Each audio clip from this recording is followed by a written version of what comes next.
Hi everyone, so today I'll be doing a first impressions review on a new, quote unquote new, potentially repackaged and at least tweaked fragrance that came out during the Asian American and Pacific Islander collection of 2024. This one is called Roasted Sesame.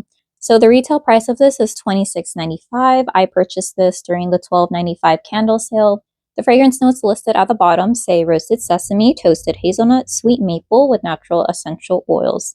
So let's talk about the packaging and the overall collection. I do enjoy that there's a theme going on here. It's very much like you're a part of the group. All of the candles have black lids, pretty plain-ish, but I guess more modern looking wraparound labels. I would have preferred like a cuter, like maybe animals or just something else to go along with this, because this almost looks like a textbook to me. And especially if you're burning this candle from far away, it's like you can't read the writing unless you're really close to it. But I guess it's nice to highlight the designer and the person who makes the fragrance. But I don't know, I'm kind of over these like quoted candles. Okay, so on the label it says sweetened black sesame is at the heart of a traditional and historic Korean dessert that is very special to me, like a carefully crafted fragrance. It's a true labor of love. So I believe that that quote correlates to the bottom signature of Linda Song. It says fragrance created by Linda Song, her signature, and then it has designed by Kenneth Iwata Chiem, and then it has his signature. Okay, so yeah, one thing to note about the wraparound packaging is that it is a little bit textured. So if you kind of like put your finger and then go against the packaging, it does feel like a little bit raised at times. The wax color, it's like this pinky orange. I would most likely say like baked salmon, which is kind of appealing. I like it that each of the candles in this collection has their own wax color. It's very distinct enough to, if you see it from far away, you can tell which candle is which, unlike some other packagings where it's really easy to mistake one for the other. So let's talk about the fragrance itself on cold.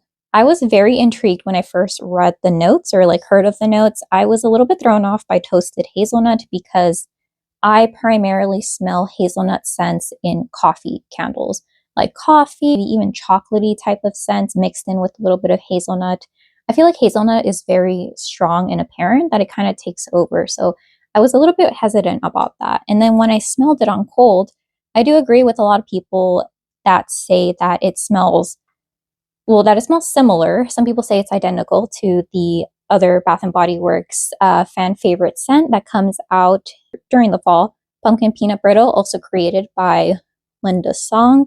I have that in the single wick. The last few years, I think Pumpkin Peanut Brittle has been an online exclusive. So here is the single wick that I was able to redeem for my rewards. So on the bottom, it has the scent notes: crunchy caramel brittle, salted peanuts, toasted pumpkin seeds. If you compare the notes just like on a one-to-one, I feel like a lot of these can be interchanged. You know how, like, for example, when you're cooking something and then the recipe calls for, let's say, egg whites. You don't have any egg whites. You only have egg yolks. You would probably substitute it. I don't know why you would have one and not the other, but this reminds me of one of those instances. So it's my theory, at least, that this is not a 100% exact repackage, but maybe like one note has been swapped out where the others have been kept exactly the same. And I think I have an idea which one it is, or at least in my opinion. Speculation though. Okay, so for roasted sesame, we have sweet maple. For pumpkin peanut brittle, we have crunchy caramel brittle. So in my opinion, I much prefer maple. If you have the Bath and Body Works blueberry maple pancakes, that's a candle that's very heavy on the maple. This one, while I do smell that syrupy sweetness, it's not as wham bam in your face as blueberry maple pancakes. So I can't see how these two can be like interchanged, or it could be that, for example, a caramel note is in roasted sesame. Next fragrance that is very similar, we have toasted pumpkin seeds for pumpkin peanut brittle. And then for roasted sesame, we have roasted sesame. So if you've never had sesame seeds, if you get black sesame seeds and you toast them, so like toasted black sesame seeds, it is very similar, if not, some people mistaken it for peanut butter. Because when you roast sesame seeds, it almost takes on the savory, nutty, toasted type of a scent, and I can see how that could be interchanged. So I have a feeling that pumpkin peanut brittle never really had peanuts in them, but you know, that's just a theory. Because I feel like when you smell roasted sesame on cold, I don't get peanuts. I mainly just get like sesame. Okay, and then the last fragrance in here, we have salted peanuts in pumpkin peanut brittle and toasted hazelnut in roasted sesame. I do not feel in my heart that there is any hazelnut in any of these scents, whether it be pumpkin peanut brittle or roasted sesame. I feel like I have like this very weird dislike for hazelnut. So I don't detect that at all in roasted sesame, but I could see how I can get a little bit of that salted peanutty scent. So I feel though, however, that peanuts are cheaper, but kind of evokes the feeling of just like this salted cheap nut, whereas it's not giving like, let's say, pistachios or macadamias, you know, anything like that. I am happy that I don't pick up any hazelnuts, but I wouldn't be surprised if it's actually peanut. Okay, I kind of went off on a tangent, but let's go back to the scent. So for the scent, I think the main note that I pick up is that toasted sesame seeds. I really enjoy it. And that is mingled in with the syrup note, whether that be maple, actually maple, or caramel. I get no hazelnut, but I do get this nutty quality to it. And I would give the strength on cold probably like a 7 out of 10. So I was fairly confident that this would burn well. So let's go on to the performance in a little bit. Okay, so here's how my candle looks like. It has been burning for a little bit over an hour. Typically, I don't do reviews this early on, but I wanted to get it out. I really love how when the wax liquefies at the top, at least, it gets a little bit darker the color than that lighter salmon color in the beginning. You can see I have some very healthy flames. I want to note that, I don't know why, in my first burn, one of the wicks didn't want to stay lit. I have no idea why that happened. I didn't trim the wicks initially because the length was, I would say, just about right for me.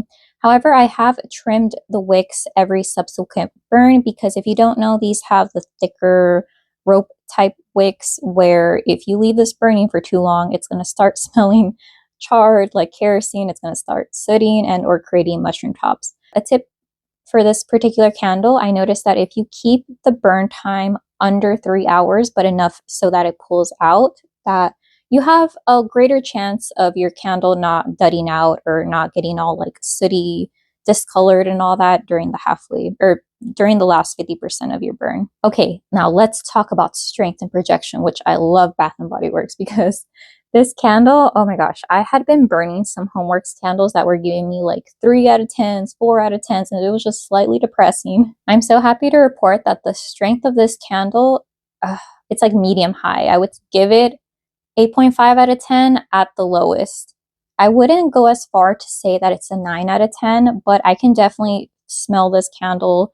Even after about like 30 minutes, I feel like it starts throwing the scent. And then by the time that it fully pulls out, I would say it pulls out fully in an hour. But I can already smell it in my entire room at that time. Also, another thing, this candle lingers in my room for at least an hour after I extinguish it. And the projection, let's not even talk about the projection because it fills up my room, goes into the hallway, fills up that tiny bathroom that's connected to the hallway, turns around, goes into the kitchen. So this is like at least half a house filler. My house is like, I would say like decently sized. It has 1, 2, 3, 4 rooms, a living space connected to a kitchen. And yeah, it's just, this candle's doing the most with the projection. I would say the projection is high, so 9 out of 10. I feel like anymore, and it just might be headache inducing, but I don't mind that like nutty, little bit salty, borderline savory scent. However, if you wanted like a strict gourmand scent, this is definitely not it. This isn't like, for example, some people for dessert, they like salty things or they like sweet things. This one is more of like in the middle, but leaning a little bit more salty. A con about this candle, besides that it might dud out in the halfway mark, which I'm hoping, fingers crossed, that it doesn't, is that this came out right now. It is, oh gosh, is it spring or summertime? I don't know. I'm not a seasonal burner, and I can see how some people might not like burning this candle right now during the season of maybe spring or summer. See, I'm so out of tune because I feel like this scent is more of a fall wintry scent. Heck, even if right now if you're experiencing high temperatures, this might be a little bit too much for 80-degree weather, 90-degree weather. It might just be a little bit too much. So you could burn this candle in the evening, nighttime, or at least when you have cooler days. So yeah, overall, I would highly recommend this candle. I would say though, if you have pumpkin peanut brittle, you don't necessarily need roasted sesame. However, in my opinion, I like roasted sesame, the fragrance, a little bit more. I think that pumpkin peanut brittle is just slightly saltier. It could just be a batch variation. So overall, my opinion is that this candle is really good in terms of strength, projection. The fragrance itself, I could see that it might not be for a lot of people. It might seem out of place during this season. However, one thing you could do if you want to participate in a really good sale, especially if you have a coupon, you can purchase it now, hold on to it, and then bam, burn it during the fall and you have a fall autumn candle. I don't think I'm going to edit this much, so it might seem a little bit rambly.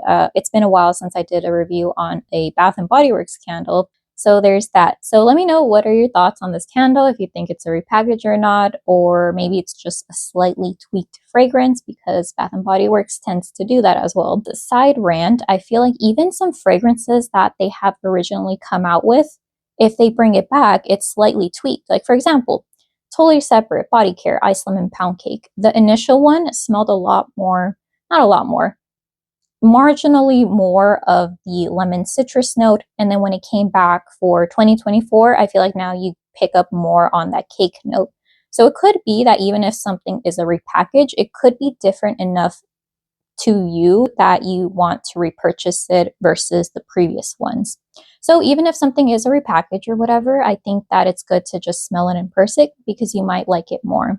And also there's such a thing as like, you know, the source materials. Let's say, for example, for Roasted Sesame, the sesame fragrance oil that they got from one manufacturer, it might have like not been a great year. They shut down, so they had to source it from another manufacturer, and it's different. All right, so let me know if you have any questions, and I hope you have a great day. Okay, bye.